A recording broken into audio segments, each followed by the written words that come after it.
Hello everyone, welcome to சித்திரமே. சித்திரமையில் இன்றைக்கி நாம் பார்க்க போகிறது குறைவான நாட்களில் நிறைய பணம் சேமிப்பது எப்படின்னு தான் நாம் இன்றைக்கி பார்க்க போகிறது. ஒரு வருஷத்தில் 10 லட்சம் சேமிப்பது எப்படி? 10 லட்சம் இல்லை, 1 லட்சம் கூட நம்மளால் எப்படி சேமிக்க முடியும்? அதுவும் நம்ம இந்த மெத்தடை ஃபாலோ பண்ணால் நம்மளாலையும் சீக்கிரமாக அதிக பணம் சேமிக்க முடியும். அதுக்கான மணி சேவிங் டிப்ஸ் தான் இன்றைக்கி நம்ம பார்க்க போகிறது. குறைவான நாட்களில் நிறைய பணம் சேமிப்பது எப்படி? இந்த 10 சூப்பர் டிப்ஸை சொல்கிறேன், வாங்க பார்க்கலாம். இவ்வளோ பணம் நாம் தான் சேர்த்தோமான்னு நீங்களே நினைப்பீங்க. நம்ம எதிர்காலம் நல்லா இருக்கோம். குறைவாக சம்பாதிக்கிறவங்களில் இருந்து அதிகமாக சம்பாதிக்கிறவங்க வரைக்கும் இந்த ஐடியாவை ஃபாலோ பண்ணோம்னா முதல்ல ஆரம்பிக்கும் போது நமக்கு கஷ்டமாக இருக்கும், அப்புறம் அது பழகிடும். நமக்கு இப்படி சேமித்தா நம்மளாலையும் அதிக பணம் நம்மளால் ஈஸியாக ஒரு வருஷத்தில் சேமிக்க முடியும். அதிகமாக சம்பாதிக்கிறவங்க பணக்காரங்க கிடையாது.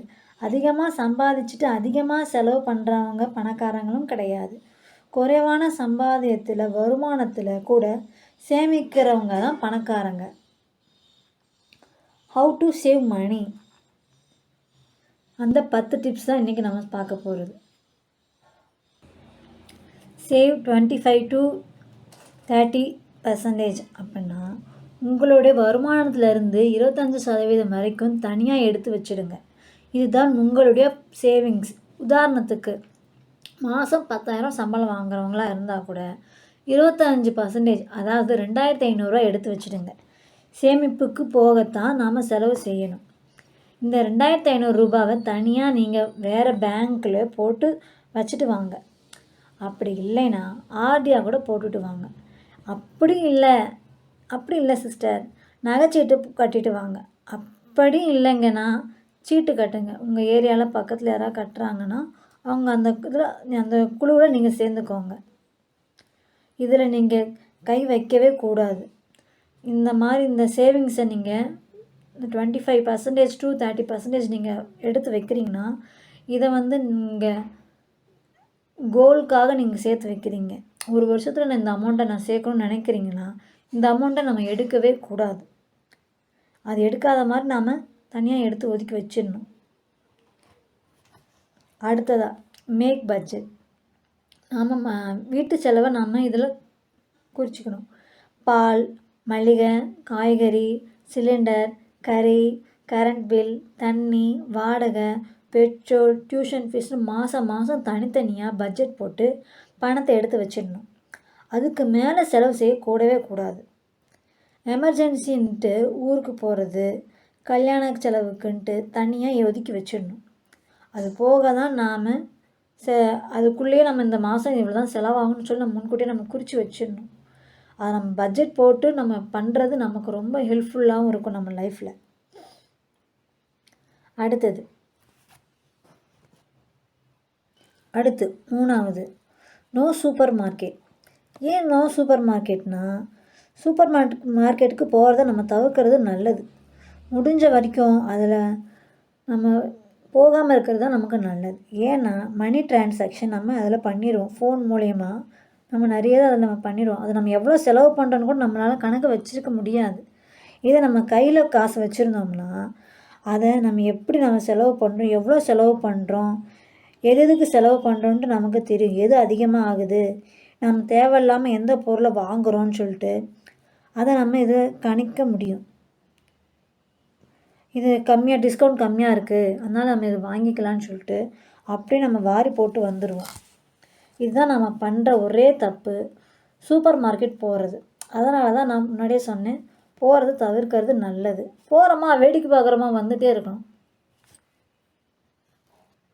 நம்ம வீட்டுக்கு தேவையானது 2 மாதத்துக்கு ஒரு தடவை பட்ஜெட் மளிகை சாமான் வாங்கிறது, இன்னொரு மாதம் மளிகை சாமானை அதை மிச்சம் பண்ணுறது. இப்படி பண்ணால் தான் நம்மளாலையும் இந்த மாதிரி சேவிங்ஸ் பண்ண முடியும். அடுத்தது, நோ ஷாப்பிங். ஷாப்பிங் போகிறதையும் தவிர்த்துடுங்க. சும்மா இல்லாமல் அது நல்லா இருக்கே இது நல்லா இருக்கேன்ட்டு வாங்கிட்டு வந்துடுவோம். அதே மாதிரி அதிக விலை கொடுத்து எந்த பொருளையுமே வாங்கக்கூடாது. அதனால தான் நோ ஷாப்பிங். நம்ம ட்ரெஸ் வாங்குறது, இந்த ட்ரெஸ் நல்லா இருக்கு, ஒரு ட்ரெஸ் வாங்கினா இன்னொரு ட்ரெஸ் ஃப்ரீ, டிஸ்கவுண்ட்டு அப்படின்னு சொல்லிட்டு நம்ம ஏமாந்துடக்கூடாது. அதில் நம்ம காசு முழுசாக போயிடுது. அதனால தான் நோ ஷாப்பிங்னு சொல்லியிருக்கேன். இஎம்ஐ அடுத்து முக்கியமான டிப்ஸ் என்னென்னா, நோ இஎம்ஐ அண்ட் ஃபினான்ஸ். இதுவும் ஒரு காரணம்தான். மிடில் கிளாஸ் ஃபேமிலியில் இருக்கவங்கனால பணத்தை சேவ் பண்ண முடியலன்னு சொல்கிறதுக்கு இது ஒரு முக்கியமான காரணம் தாங்க இஎம்ஐ. எந்த ஒரு பொருளையும் நம்ம இஎம்ஐயில் வாங்கவே கூடாது. அந்த பொருளை வாங்கணும்னா நினச்சிங்கன்னா அதுக்கான அமௌண்ட்டை சேர்த்து வச்சிடணும். அப்படி இல்லைன்னா அந்த பொருளை வாங்குறத தள்ளி போடுங்க. இஎம்ஐ வாங்கும்போது அது நெருக்கடியாகிவிடும். இன்னொன்று, அந்த பொருளையே நம்ம அதிக விலை கொடுத்து தான் வாங்க வேண்டியதாக சூழ்நிலை வந்துடும் நமக்கு. அந்த பொருள் கண்டிப்பாக நமக்கு வேணும், நமக்கு இப்போயே தேவைப்படுது அப்படின்னு நினச்சிங்கன்னா நோ காஸ்ட் இஎம்ஐன்னு பார்த்து வாங்குங்க. பணத்தை எப்படி சேமிக்கிறோங்கிறத விட செலவை எப்படி குறைக்கிறோங்கிறது தான் சொல்லியிருக்கீங்க. நீங்கள் நினைப்பீங்க நாம் சேமிப்பு போகத்தான் செலவு செய்யணும், அப்போ தான் நாம் சேமிக்க முடியும், இல்லைன்னா நம்ம பட்ஜெட்டில் துண்டு விழுந்துடும். அடுத்ததாக நோ ஆன்லைன் ஷாப்பிங். மறுபடியும் அதே தான் நான் சொல்கிறேன். ஆன்லைன் ஷாப்பிங்னா இது ஃபோன் மூலிமா நாம் பண்ணுறது தப்பு. மொபைல் ஆப்பில் அடிக்கடி நாம் பார்த்துட்டு இருப்போம், இந்த ட்ரெஸ் நல்லா இருக்கே. அடுத்து 7வது no costly entertainment. No costly entertainment. வீக்கெண்டுக்கு, பார்ட்டிக்கு, சினிமா தேட்ரு, என்டர்டெயின்மெண்ட்டுக்குன்னு நம்ம அதை கொஞ்சம் தவிர்க்கணும். ரோட் சைட் போகிறது, மாலுக்கு போகிறது நம்ம தவிர்க்கணும். என்னடா இப்படி சொல்கிறாங்களேன்னு நினைப்பீங்க. எங்களுக்குன்னு சந்தோஷமாக இருக்கக்கூடாதான்னு கூட கேட்பீங்க.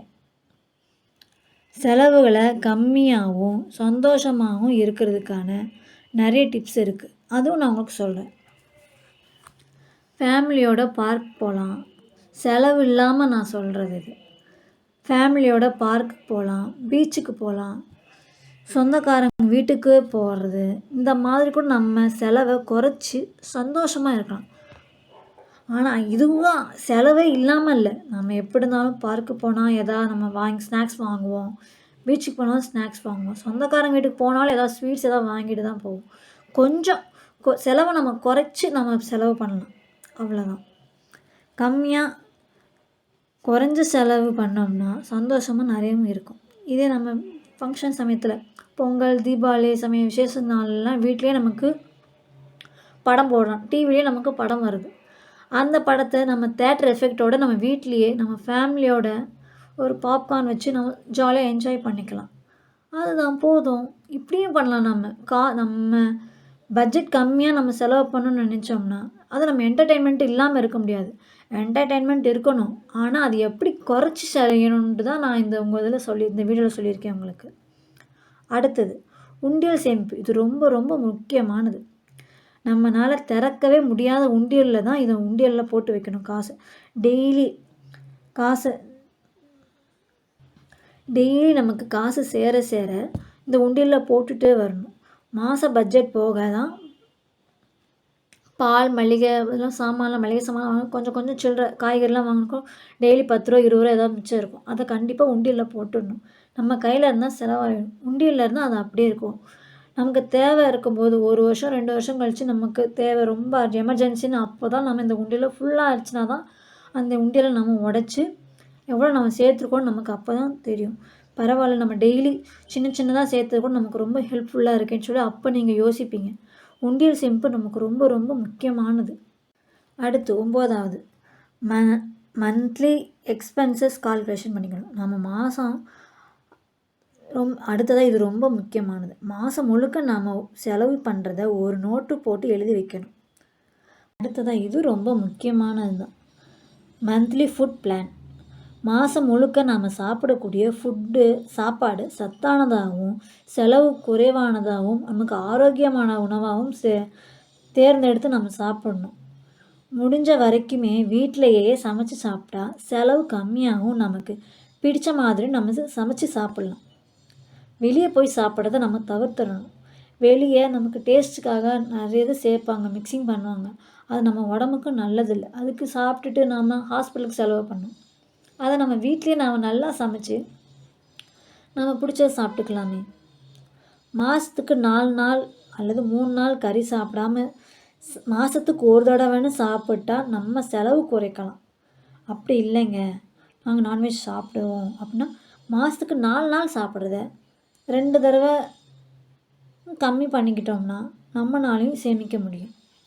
இந்த மாதிரிலாம் மெத்தடை ஃபாலோ பண்ணோம்னா நம்மனாலையும் குறைஞ்ச நாளில் நிறைய பணம் சேமிக்க முடியும். பிடிச்சிருந்துச்சுன்னா லைக் பண்ணுங்கள், ஃபேமிலி ஃப்ரெண்ட்ஸ்க்கெலாம் ஷேர் பண்ணுங்கள், கமெண்ட் செக்ஷனில் கமெண்ட் பண்ணுங்கள். அப்படியே நம்ம வளர்ந்து வர சித்திரமேக்கு சப்ஸ்கிரைப் பண்ணிடுங்க.